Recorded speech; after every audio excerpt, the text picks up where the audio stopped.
ดีสบายดีเพิ่นเดินทางนี่ถือว่ามาฮอดบ้านฉลอยแล้วจ้าเพิ่นนั่นบ้านนั่นเขตเมืองนองเด้อพี่น้องทีมงานอ้ายโคศกเพิ่นบ้านเอาบัดนี้หน้าวิธีนี่แหละบ่อนจุดสถานที่ตั้งอันนี้น้องๆเพิ่นนี่โอ้กกล้วยเพิ่นเต้นมื้อแลงเพิ่นออมกกล้วยนี่แหละเจ้าบ่าวเจ้าสาวพี่น้องทารุ่นฝั่งนี้เพิ่นเริ่มเอาเครื่องมาขายเด้พี่น้องนี่เพิ่นเนาะแล้วก็พิธีศิลป์กับคนยืนเสริมมายังเจ้ามายังพรเลยใครแน่โอ้ยยังฮอมยังจำได้ตลอดมาสั่นว้าวก็ได้เอาว่าจะสมมติเรื่องหลายใจห้างว่าสั่นว่าเวลารอบประชุมมาเลิดเจ้าสาวเจ้าบ่าวแล้วก็เอื้อยๆในหมู่บ้านนี่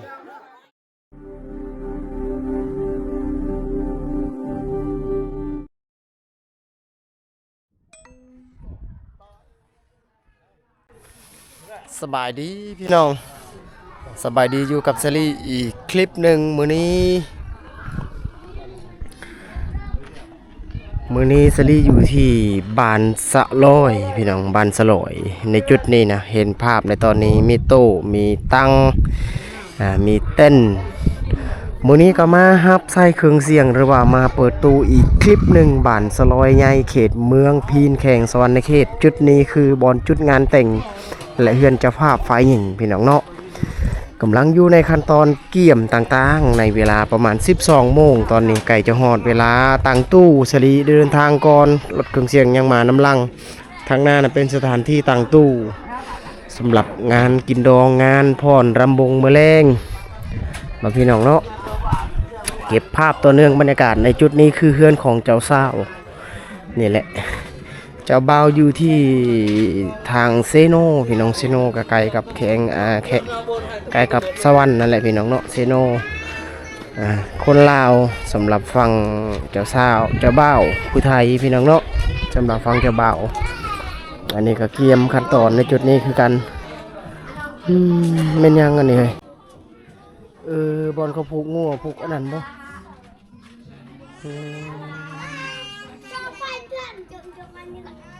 บอลจ่องเกี่ยบอลตะบอลจ่องเนาะบอลนาซาดาตะเรียเลยอันนี้เลยชื่อปืนชื่อบอลกันก็อยู่ที่เทียนลังนะประเทศปุกีหลังมันเยอะเห็นแปลกๆอยู่เมื่อกี้นี่คิดว่าเฮ็ดอีหยังกันนี่นะบอลผูกงัวผูกควายสถานที่อันพิธีของเพิ่นนั่นแหละสำหรับฟังพุ่นก็ได้ไปเบิ่งฟังนั่นก่อนฟังด้านล่างก็คือทางแม่คู่ในจุดนี้นะที่สลียางออกไปในจุดตอนนี้ฟังทางล่างเป็นทางอันแม่คู่ไอ้น้องในหมู่บ้านพากันเฮ็ดอยู่เฮ็ดกินพ่อครัวแม่คู่สลีเดินทางก่อนมีเวลาถ่ายทำกันละเก็บภาพในจุดนี้แหละคืองานกินดองนี่เตาไฟในจุดนี้คือเตาไฟที่เพิ่นดังในลักษณะนี้ต้มอาหารเฮ็ดอยู่เฮ็ดกินต่างๆบอกว่าจะเป็นอาหารสุกต่างๆนี่เพิ่นต้มในจุดไฟแบบนี้แหละเพิ่นดังขึ้นมาสถานที่นี่ก็เฮ็ดอยู่เฮ็ดกินนี่จุดนี้เพิ่นเฮ็ดสูงๆขึ้นมาผู้คนที่มาอยู่ในจุดนี้คือผู้คนที่มาร่วมในงานและพ่อครัวแม่ครัวนี่ก็อีกเตาไฟอีกจุดหนึ่งนี่เพิ่นคุดคุมลักษณะนี้นี่ทางนี้ก็คุดคุมลักษณะนี้เพื่อต้มอาหารต่างๆให้แขกที่มาร่วมในงานได้กินนี่แหละงานดองฝั่งลาวเสรีเคยเห็นมาหลายๆจุดหลายๆบอนลักษณะนี้แหละอันนี้ก็อีกจุดหนึ่งที่เพิ่นต้มนี่เอ้ยเพิ่นก็นอนมื้อแลงพรลำบงแล้วบัดนี้แม่ครัวฝั่งนี้อาหารบัดนี้เพิ่นซอยอาหารแล้วฝั่งนี้ หมูว่าให้ตัวนี้อ๋อโซ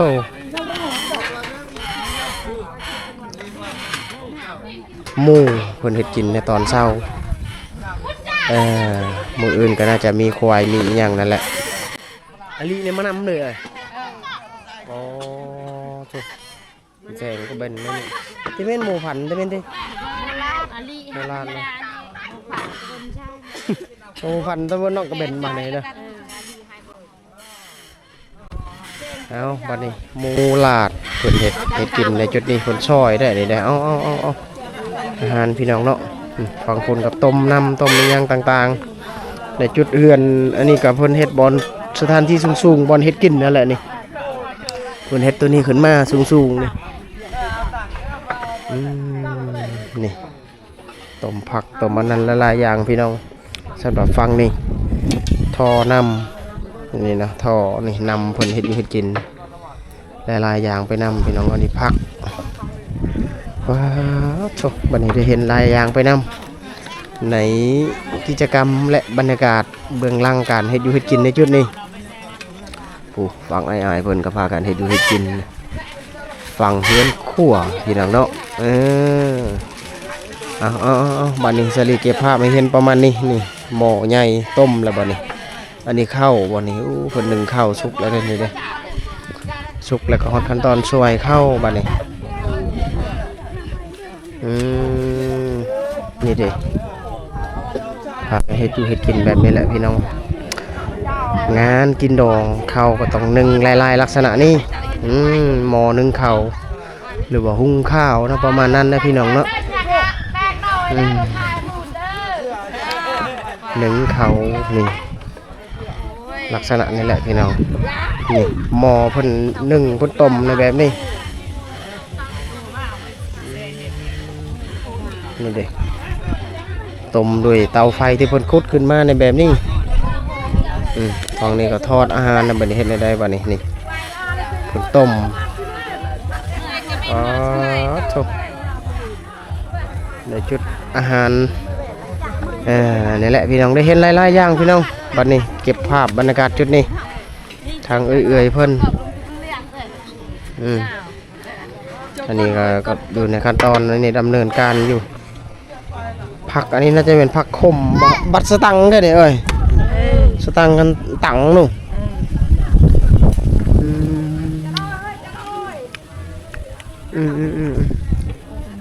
ผักขมบูฮูว่าเขาห้องอีหยังเลยสลีกับบูฮูคือกันอันนี้เป็นดอกอันนี้เด้ขมรสชาติกินกับลาบกินกับก้อยสุดยอดเลยพี่น้องบัดนี้บรรยากาศในจุดนี้นี่ฝั่งนี้เพิ่นกับครัวอาหารนี่ดิทีมงานพอครัวอ้ายเพิ่นเพิ่นเลยถังบันตะแระนี่นี่เด้อาหารเปิดทอดโอ้พี่น้องแบบนี้ทอดร้อนแสงเลยว่าร้อนแสงnó loạn xe chị anh ấy taแบบแมวหงหน่อย นี่เลย ตอนนี้น่าจะไม่ต้องแมวยังไงแต่ไก่ เบิ่นเลย โอ้ลิลิมา คุณครัวต่อพี่น้องฝั่งนั้นนี่ฝั่งนี้สวยเข้านะไปเบิ่งอีกฝั่งหนึ่งพี่น้องบัดนี้ฝั่งควายนี่ดิควายที่ทางเคยเพิ่นฝั่งควายเป็นควายอีกหมู่บ้านหนึ่งที่ว่าใหญ่อยู่เด้ควายเพิ่นผูกไว้เกี่ยมดำเนินการเพิ่นดำเนินการด้วยพิธีของเพิ่นนั่นแหละ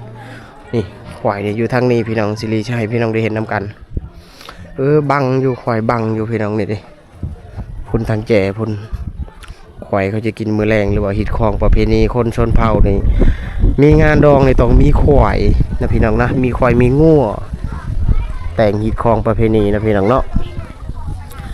เอาสลีก็เก็บภาพจุดนี้เอาประมาณนี้ก่อนพี่น้องเลยจังสิได้ถ่ายทำต่อเนื่องทาเครื่องเสียงมานี่คืองานแต่งอีกจุดหนึ่งสลีย้ำอีกครั้งหนึ่งบ้านสะลอย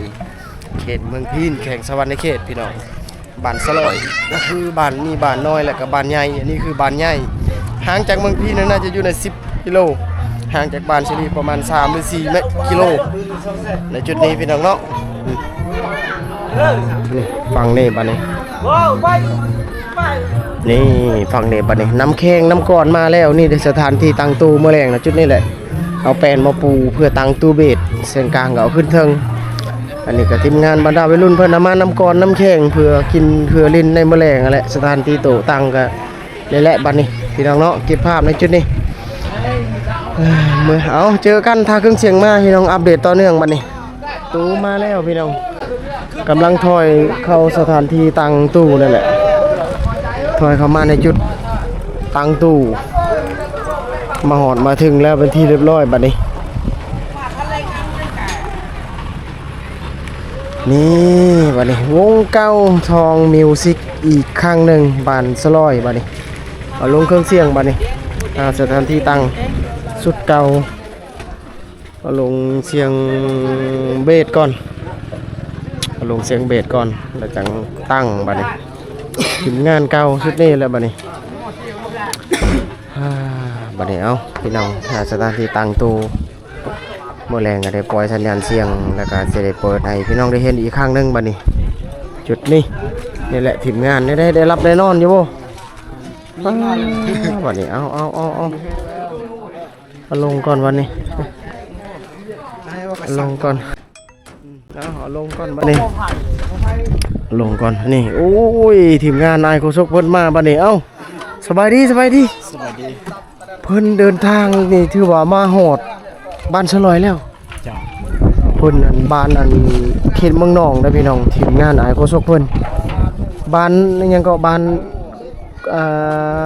บ้านอ้ายนะบ้านหินสว่างเมืองนอกเนาะตอนนี้ในเพิ่นมาฮอดนี่แล้วก็คือเพิ่นมาเป็นโคศกเพิ่นก็เคยมารับใส่เครื่องเสียงทองมิวสิกหลายเทื่อแต่ว่าปีนี้นี่ถือว่าเป็นครั้งที่2บ่ครั้งที่2ของปีนี้ในวงนี้แม่นวันนี้เอานี่แหละเพิ่นโคศกถ้าเบิ่งมื้อแลงสิถ่ายทำเพิ่นในบรรยากาศที่เวลามืดมื้อแลงเนาะเอาลงตู้ก่อนซะเอาสิเลียลงตู้ก่อนให้จังสิถ่ายทำเพิ่นตอนนี้ทีมงานขึ้นไปแล้วนี่เครื่องเสียงบัดนี้สุดเก่ามาอีกครั้งหนึงบัดนี้ตอนนี้พี่น้องเนาะนี่จุดวิธีบัดนี้นี่เด้ตั้งตู้ได้เมื่อกี้เสลียวลงตู้เครื่องเสียงก็ตั้งตู้นี่ถือว่าแล้วก็มีแต่ผู้สาวหรือว่าน้องๆในหมู่บ้านสลอยเพิ่นพากันเน่งประดับประดาหน้าวิธีก็คือนี่แหละตามที่เห็นในภาพมาแล้วพี่น้องนี่ตัวนี้แหละเน่งใส่มะป้งประดับประดานาวิธีเมื่อแรงทางนั้นตู้ตั้งแล้วเป็นที่เรียบร้อยฝั่ง FM กับต่อไฟแล้วเป็นที่เรียบร้อยพี่น้องมีแต่ปล่อยสัญญาณเสียงและแซกเสียงบัดนี้อันนี้มะป้งโอ้เด็กน้อยมากเลยเมื่อแรงน้อยเขาจับแตกต้มเนาะเอาบัดนี้หน้าวิธีนี่แหละบอลจุดสถานที่ตั้งอันนี้น้องๆเพิ่นเลยโอ้กกล้วยเพิ่นเต้นเมื่อแรงเพิ่นออมกกล้วยนี่แหละเจ้าบ่าวเจ้าสาวพี่น้องทารุ่นเจ้าสาวแหละเจ้าสาวป่ะก็แหละเจ้าสาวดงกันเอาพี่น้องเมื่อแรงจะได้ปล่อยสัญญาณเสียงอันนี้ผู้สาวในหมู่บ้านนี่แมนหมดนี่ 2-3 คนนี่แมนหมดบ่แมนหมดเลยบ่นี่ผู้สาวหมดบ่น้อยๆนี่ก็แมนหมดบ่โอ้แมนหมดเนาะโสดหมดเอาพี่น้องโอ้นี่ดิบอลเพิ่นขุดต้นกล้วยหรือว่ากกล้วยสลีเห็นมาหลายๆหมู่บ้านนะเพิ่นพรลำบงนะออมกกล้วยแล้วก็ฟังเครื่องเสียงบัดนี้ตังเลยได้นี่สุดเก่า8x9ระบบ3ทางแหลม8กลาง8เบส9สันลุ่มดอก18ทั้งหมดแผ่นดินไหวสู่ตู้สันเทิงนี่5หน่วยนี่อันนี้สันเทิงหรือว่าสันกลางของตัวเบส5หน่วยตู้เอ็นแฮนฮอนดอก18ทั้งหมดโค้งรอทางลุ่มโค้งปั่ม3ดอกเอาพี่น้องให้รุ่นนำกันพี่น้องคลิปนี้อีก1คลิปเลยเรื่องบรรยากาศในจุดนี้งานแต่งงานการต่อการอนันทางลังซีรีก็เคยรีวิวไปหลายๆเทื่อแล้วพี่น้องนี่ดิการควงการต่อกันลักษณะนี้แหละให้พี่น้องได้เห็นนำกันนี่สเนลละ2ดอกเอาบัดนี้สายตู้แล้วพัง power amp บัดนี้นี่ดิฟัง power amp ก็ต่อแล้วเป็นที่เรียบร้อยบัดนี้นี่ระบบเครื่องบัดนี้สุดเก่ามาเลยทุกปกติทุกอย่างปลั๊กไฟก็เสียบระบบนี่อันนี้ต่อไฟทีมงานเครื่องเสียงคืนแล้วบ่ได้นอนทีมงานหาคืนแล้วบ่ได้นอน เมื่อวานก็ออกจากบ้านเจ้าบ่าวบ้านน้องกบเขตเมืองเสียโปนี่ต่อในจุดนี้นี่บ้านสลอยเขตเมืองพีนจุดนี้นะพี่น้องมื้ออื่นไปอีกต่ออีกมื้อนี่เอ้าพี่น้องนี่ทีมงานจะได้นอนอยู่บ่เมื่อคืนเนี่ยนอนบ่ผู้นั้นเด้สองแข้งเด้แน่นอนอยู่บ่โอ้เอาเบิ่งมื้อแลงพี่น้องบ่ได้นับบ่ได้นอนหลายเอาบัดนี้นี่เอาบัดนี้เก็บภาพบรรยากาศต่อเนื่องพี่น้องชลีสิเก็บภาพต่อเนื่องบัดนี้ตอนนี้นี่สิปล่อยสัญญาณแล้วถ้ารุ่นพี่น้องงานดองจุดนี้เจ้าสาวเจ้าบ่าวออกพร เจ้าบ่าวอยู่ที่ทางเซโนน่าจะเป็นชนเผ่าผู้ไทยชนเผ่าลาวนั่นแหละพี่น้องเนาะเบิ่งนำการฮีตของประเพณีระหว่างชนเผ่าลาวกับชนเผ่าบรูนี่เอากันเพิ่นเฮ็ดกันแบบใดพี่น้องในคลิปนี้บัดนี้เอามาอยู่ฝั่งนี้อีกบัดนี้พี่น้องฝั่งด้านล่างเฮือนครัวนี่เขาเริ่มทำอาหารก็คืองัวควายแล้วเพิ่นเริ่มดำเนินการเผางัวเผาควายแล้วฝั่งนี้น่าจะเผางัวนั่นเผืองพนไอ้น้องในหมู่บ้านนี่มาหลายแล้วบัดนี้ฝั่งนึงก็เปิดตู้แล้วฝั่งนี้งัวควายเผาแล้วฟ้าบัดนี้เผืองงัวบ่งัวหรือควายงัวเนาะเพิ่นเริ่มเผางัวแล้วขอครัวรับผิดชอบหน้าที่เฮ็ดอยู่เฮ็ดกินอย่างเช่นงัวควายในหมู่บ้านต้อนรับแขกที่มาร่วมในงานสำหรับไฟสายนี่แหละนี่ผู้สายในหมู่บ้านขอครัวนี่แหละงัวข้างในนั่นแหละในเพื่องนี่แหละเพิ่นเอาเพื่องท่มแล้วเพิ่นจูดเพิ่นเผาได้ตอนนี้นี่เลยข้างในแล้วก็ทั้งเฮือนครัวทั้งแม่ยิ่งบัดนี้มาเบิ่งทั้งนี้ก่อนชุลมุนเลยเพิ่นก็เฮ็ดอยู่เฮ็ดกินหลายๆอย่างในจุดที่เพิ่นเฮ็ดขึ้นมาสูงๆนี่เพิ่นก็เริ่มขึ้นไปเฮ็ดอยู่เฮ็ดกินในจุดนี้นี่แหละในเทิงจุดสูงเวียกหลายๆอย่างพี่น้องฟังนี่ก็คือกันนี่ชุลมุนเลยฝั่งนึงก็เปิดตู้พี่น้องสลีบ่สามารถจะถ่ายละยาวใดนะเนื่องจากว่าลิขสิทธิ์ยันโดนลิขสิทธิ์ที่เกี่ยวกับเพลงนี่แหละพี่น้องเอ้าหมดก่อนบัดนี้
ฝั่งนี้เพิ่นเริ่มเอาเครื่องมาขายเลยพี่น้องนี่เพิ่นวางขายในแบบนี้แหละตอนนี้ในจุดนี้น่าจะเป็นเอื้อยในหมู่บ้านเลยนี่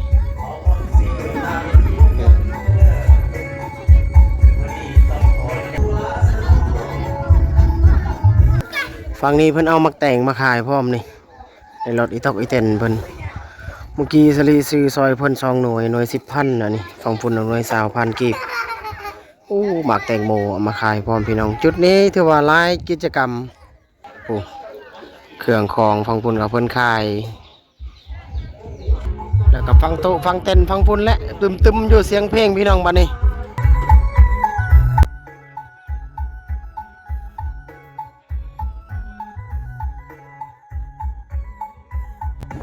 ขณะที่ฟังนี้เพิ่น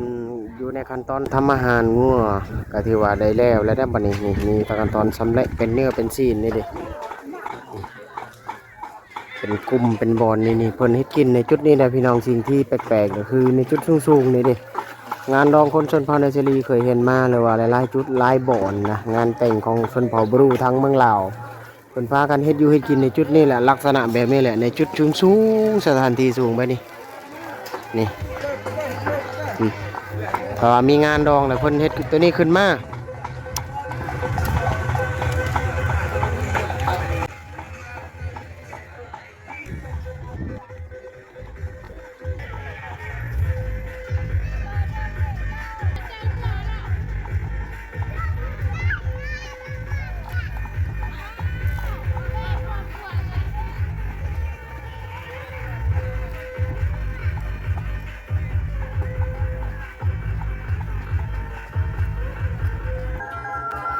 ฝั่งฝุ่นกับน้องๆเพิ่นประดับประดาบอลถ่ายรูปในทางฝุ่นเลยตกแต่งในวิธีนี่แหละเจ้าสาวเจ้าบ่าว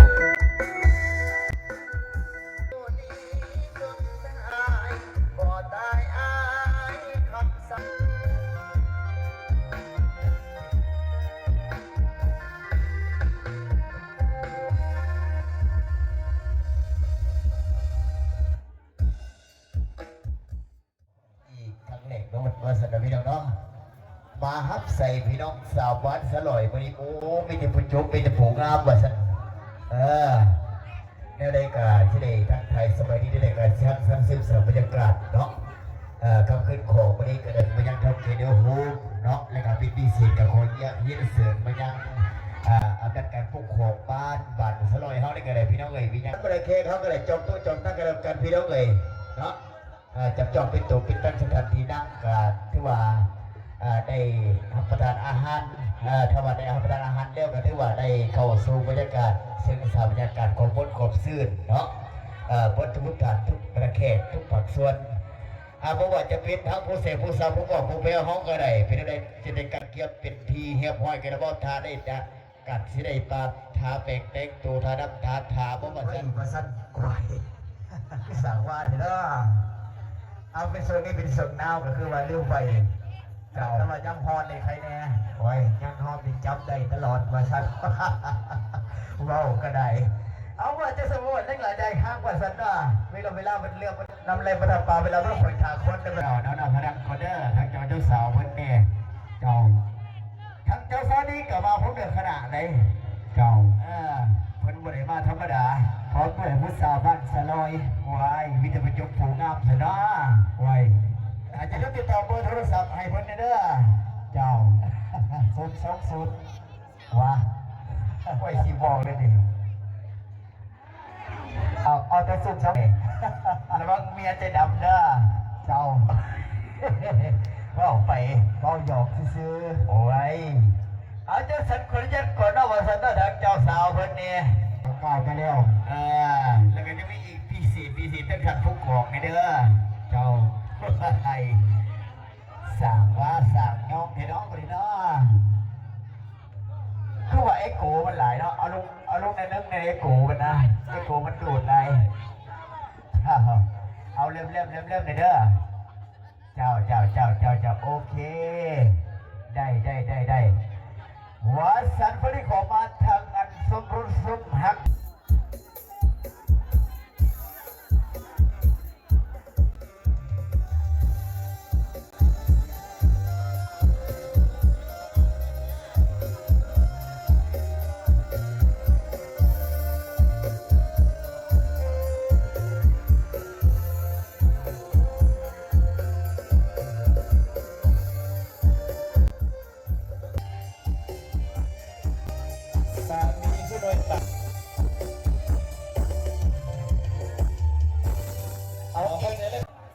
สียาวให้จังหวัดก่อนอะไรก็อดใจรอก่อนนะผู้สาวนะ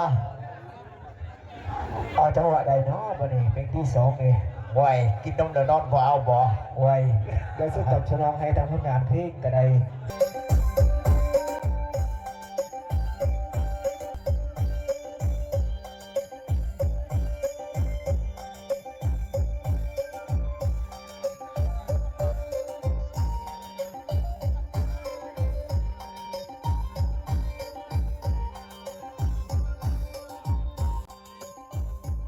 บรรยากาศตอนกลางคืนนี่แหละพี่น้องหลังจากที่พรรอบประชุมเลิดเจ้าสาวเจ้าบ่าวแล้วก็เอื้อยในหมู่บ้านนี่กำลังออกพรเป็นแถวเลยบัดนี้นี่แหละบรรยากาศคือคืนอยู่ก็ถือว่าได้เห็นอีก1คลิป1จุดบัดนี้ภาพบรรยากาศในจุดนี้โอ้ยเดี๋ยวเราคนนั้นเยอะมีอบสีเด้อในเวลาประมาณ8 โมงสัญญาณ9 โมงตอนนี้ สัญญาณเน็ตวันษาเลยออกพรอีก1รอบบัดนี้สัญญาณมันขึ้นลักตัวอี้นี่โอ้ยสวัสดีผมเอาเด้อว่าทันเด้อ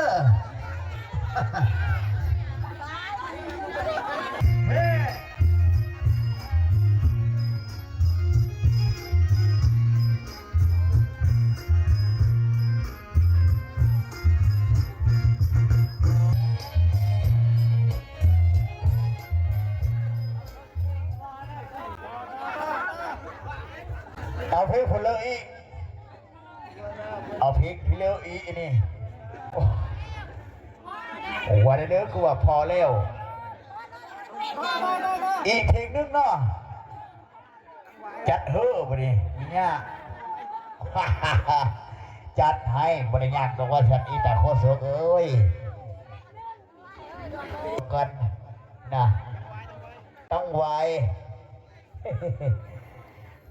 สิบลันตั้งไว้ให้ฟังบัน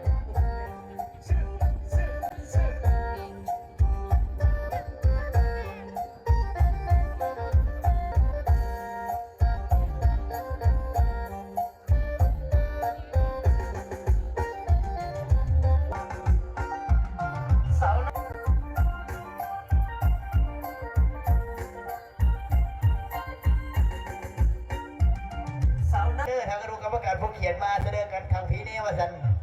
เจ้าทางไม่ติดต่อพบกันสื่อสารกันให้แน่ขอให้เป็นการสร้างสรรค์เสียเวลาว่าสันเจ้าน้องคนสุขจะพิการเนาะ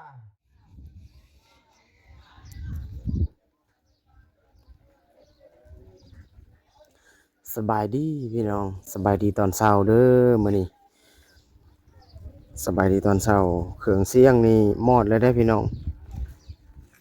ในเวลา6 โมงตอนนี้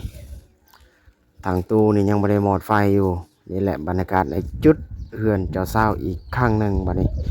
เก็บภาพให้พี่น้องได้เห็นอีกครั้งหนึ่งนี่ฟังเฮือนครัวมาเบิ่งฟังเฮือนครัวชุลมุนฟังโต๊ะฟังตั้งก็ยังบ่มีคนมานั่งเนื่องจากว่าตอนเช้ายังอยู่ในขั้นตอนเฮ็ดอยู่เฮ็ดกินนะสำหรับฝั่งนี้พี่น้องนี่เด็กตอนเช้าฟังเฮือนครัวชุลมุนตอนเช้านี่เพิ่นเฮ็ดอาหารอย่างเช่นมื้อวานนะมีงัวมื้อนี้เพิ่นเฮ็ดขวายนี่หลายๆอย่างพี่น้องเวียกในจุดนี้ในเฮือนหรือว่าสถานที่เฮือนเจ้าภาพไฟยิ่งนี่แหละบรรยากาศในจุดนี้ชลีก็ถ่ายทำให้พี่ให้น้องให้ FC ได้เห็นอีกครั้งหนึ่งเก็บภาพบรรยากาศหลายๆส่วนหลายๆบอลไปนำพี่น้องเนาะในเวลาตอนเสาร์นี้มื้อนี้เป็นมื้อที่2หลังจากที่เพิ่นเฮ็ดอยู่เฮ็ดกินในลักษณะนี้แล้วก็จะดำเนินการต่อไปบางทีก็จะได้พรตอนเช้าแล้วก็ส่งเจ้าสาวไปที่บ้านของเจ้าบ่าวขั้นตอนน่าจะประมาณนั้นสลีเคยเห็นมาหลายหมู่บ้านพี่น้องเนาะเพิ่นเฮ็ดอยู่เฮ็ดกินนี่ไก่มีหมู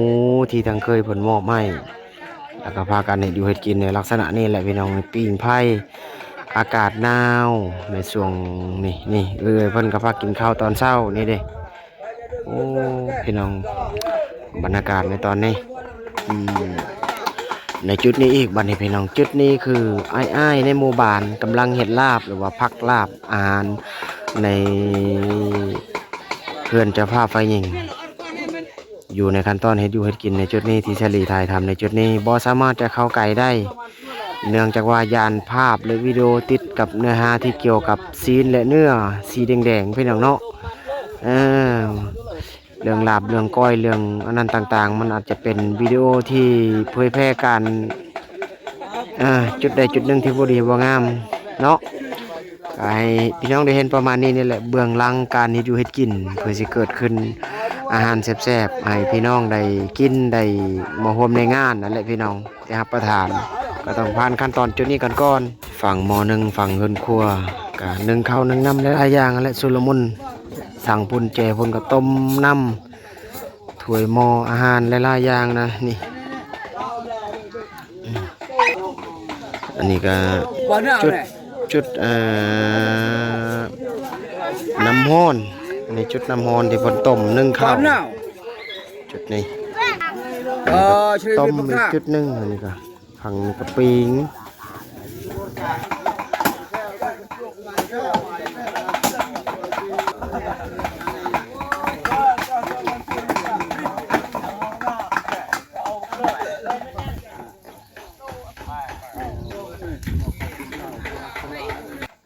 กลับมาทางนี้อีกพี่น้องวันนี้เชลี่สิปล่อยสัญญาณเสียงตอนเช้าก่อนพี่น้องเนาะหลังจากที่เลิกงานจุดนี้แล้วเชลี่บ่ฮู้ว่าสิถ่ายทำได้ฮอดกี่นาทีแต่ยังสิต่ออีกหมู่บ้านหนึ่งบ้านเขตบ้านนาหลวงเมืองสีโปนได้ยังสิต่ออีกจุดหนึ่งพี่น้องตอนนี้นี่เชลี่ถ่ายทำในตอนนี้นี่เอาประมาณนี้ก่อนแต่ว่ายังสิเก็บภาพต่อเนื่องเล็กๆน้อยๆให้พี่น้องได้ชมบางทีจะได้พรตอนเช้าพร้อมอากาศหนาวพี่น้องเอาประมาณนี้ซะสิเก็บภาพต่อเนื่องจนหอดสุดท้ายขั้นตอนสุดท้ายท้ายสุดในจุดนี้ประเพณีงานแต่งนะเพิ่นดำเนินการแบบใดแล้วก็คล้ายกับบ้านอื่นจุดอื่นบ่พี่น้องเนาะเอาพี่น้องตอนนี้สลีออกจากจุดหมู่บ้านแล้วก็คือสลีบ่สามารถจะถ่ายทำในภาพต่อเนื่อง เอาประมาณนี้คลิปนี้พี่น้องนี่คือเรื่องราวในหมู่บ้านแห่งนี้ก็คือบ้านสลอยเขตเมืองพีนแขวงสวรรณเขตจุดงานแต่งงานการส่งเจ้าสาวการเอาไพ่เมื่อบ้านอัศรีกับบริถ่ายขั้นตอนนั้นหรือว่ากู้เครื่องเสียงยังอีกหลายนาทีและชั่วโมงพี่น้องเนาะตอนนี้ในเวลา6 โมงเช้าพี่น้องเฉลี่ยระยะเมื่อก่อนสิไปอีกงานดองอีกจุดหนึ่งบ้านนาหลวงมื้อนี้ก็ให้พี่ให้น้องให้ FC ได้ชมอีกหนึ่งบรรยากาศบัดนี้ไปเอาคลิปนี้ประมาณนี้ก่อนพี่น้องขอบคุณขอบใจหลายๆเจอกันใหม่ในโอกาสหน้าคลิปหน้าบัดนี้